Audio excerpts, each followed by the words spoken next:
ナザリック地下大噴火、守護者統括のアルファ。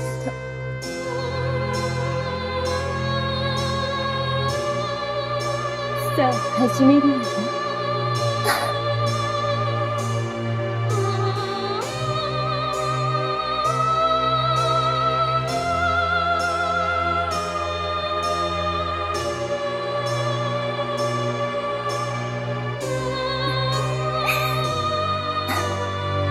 私よ。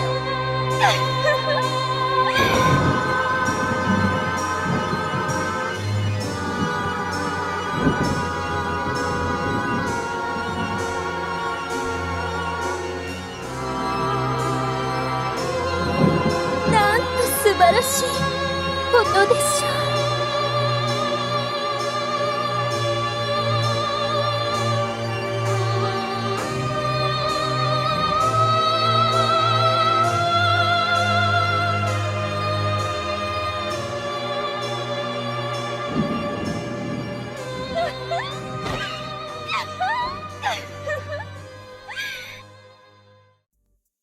Zdravím všetkých požitkárov a milovníkov anime a všetkého s ním spojeného. V dnešnom videu nás čaká unboxing jednej veľmi populárnej chlipnej dozorkyne z veľkej Nazaríkovej hrobky a nie je to nikto iný ako démoní simp Albedo.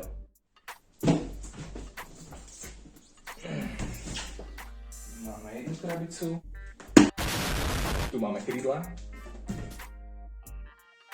Švýcar musí byť najlepší priateľ unboxera.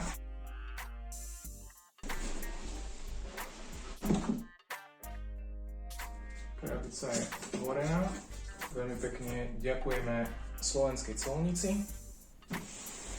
že otvárajú každý jeden balíček. Dúfam, že niečo, čo nám prišlo zlomené, nezapričili oni sami, lebo ako to už len Boh vie.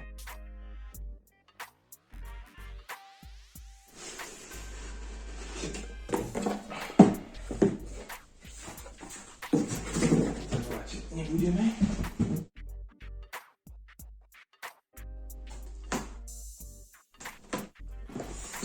Ešte. No, tá už otvorená je. Super. Colnica. Úžasné. Nedoprajú ani poriadny unboxing.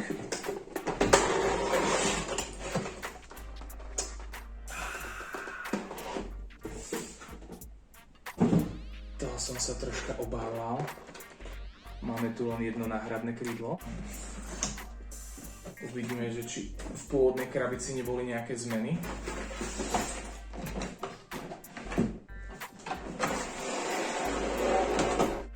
Krabica v celku obyčajná, klasický S-Stream. Nie je k tomu veľmi čo povedať. Nič také ako do Flamingo. Nestojí to za reč. Nad Albedo sme rozmýšľali veľmi krátko, keďže jej cena bola príliš veľká a to sme neboli ochotní zaplatiť. Ale tesne predtým, ako skončil pre-order, sme nad tým rozmýšľali ešte raz a keď sme sa pozerali na to, čo máme všetko poobjednávané a za aké ceny, tak nám veľmi Albedo drahá neprišla. Takže sme si povedali, že ju vezmeme. Poďme sa pozrieť, čo tu máme.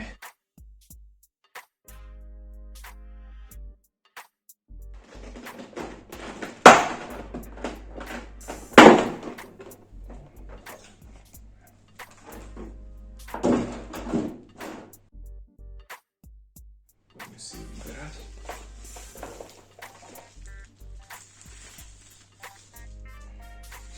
Veľmi dobre zabalená, aby náhodou niečo po ceste neodpadlo.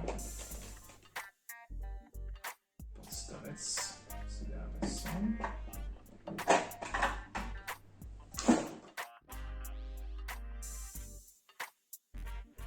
Si dáme na bok. Zatiaľ si ju postavíme, aby náhodou nespadla, tak opatrne. Zatiaľ si dáme sem.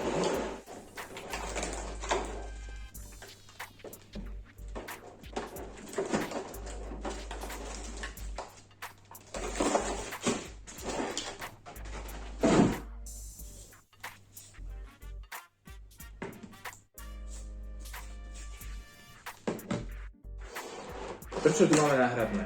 No, prvotne, keď vyšla figurka a prví, čo ju dostali, nasadili krídla, zistili, že pôvodné krídla nie sú až tak detailne spracované, ako bolo prezentované.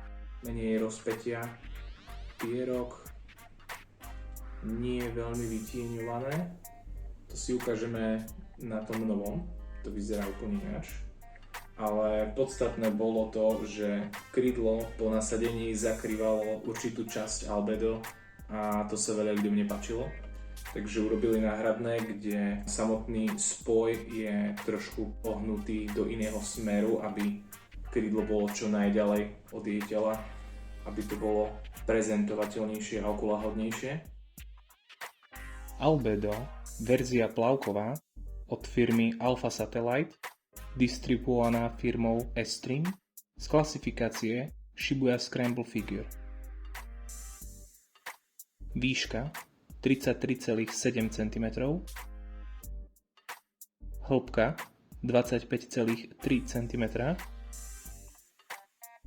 šírka 26,5 cm, váha 1,54 kg, materiál ABS a PVC. Keď sa na albedo pozrieme zhora, nie je to pravidelný kruh. Takže dá sa v prípade mierneho polotočenia z mierky, ktorú sme si povedali, prispôsobiť. Namiesto 26,5 cm šírky by sme mali 25,3 cm a pri hĺbke namiesto 25,3 cm by sme mali 27,5 cm.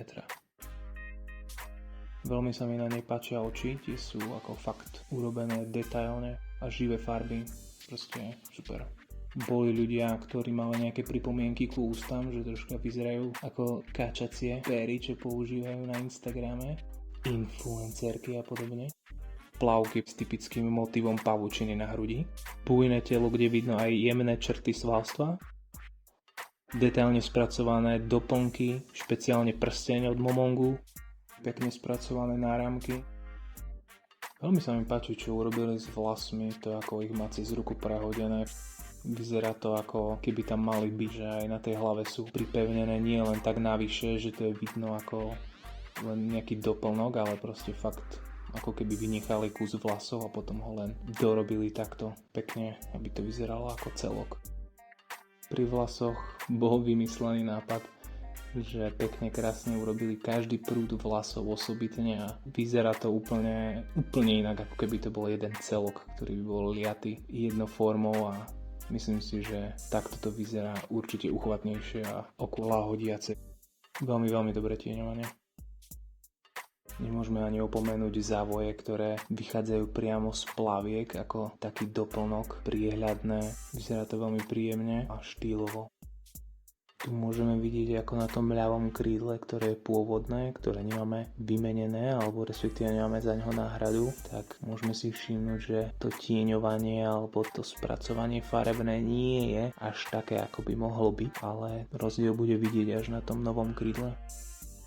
Tu môžeme pekne vidieť, ako je krídlo nasadené vľavo pôvodné, vpravo je to nové a je veľmi citeľný rozdiel, že to vpravo má pekne krásne väčšie rozpätie a je ďalej od tela a môžeme si všimnúť aj na závoji, ako pekne vpravo už nám ani sa neohýba, ani nie je stočené a je len voľne položené tak, ako bolo zamýšľané v prvom rade a vľavo môžeme vidieť to ohnuté troška, to také fakt natlačené až k telu. Tu ako vidíme obe krídla vedľa seba, môžeme hneď vidieť, že sú inak tvárované. Povedal by som, že to novšie krídlo je trošku kratšie, detailnejšie spracované.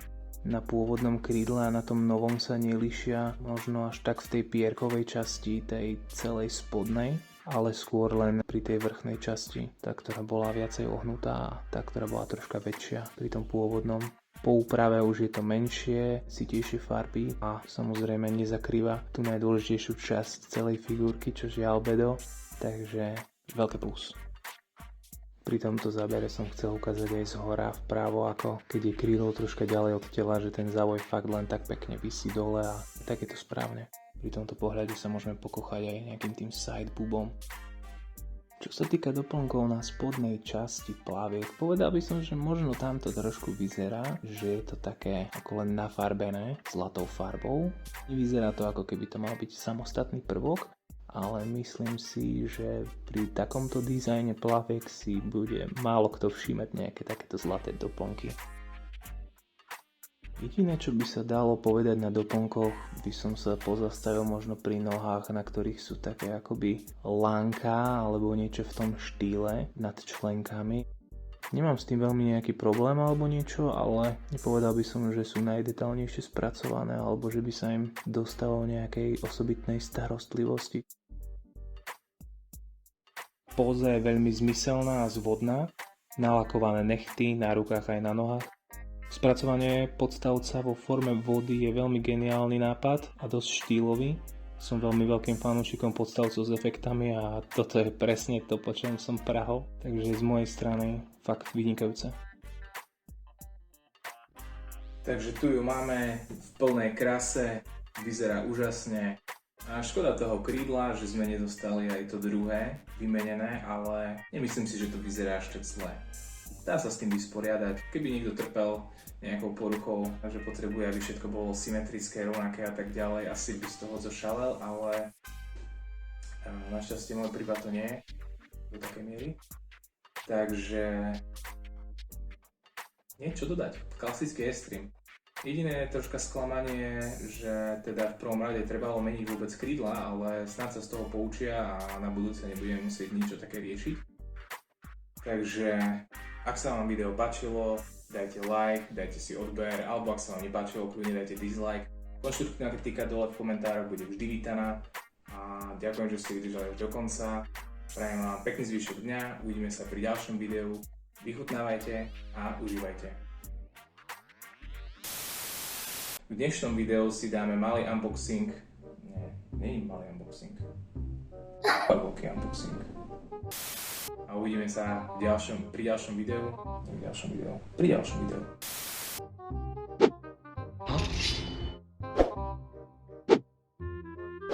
Must be my imagination.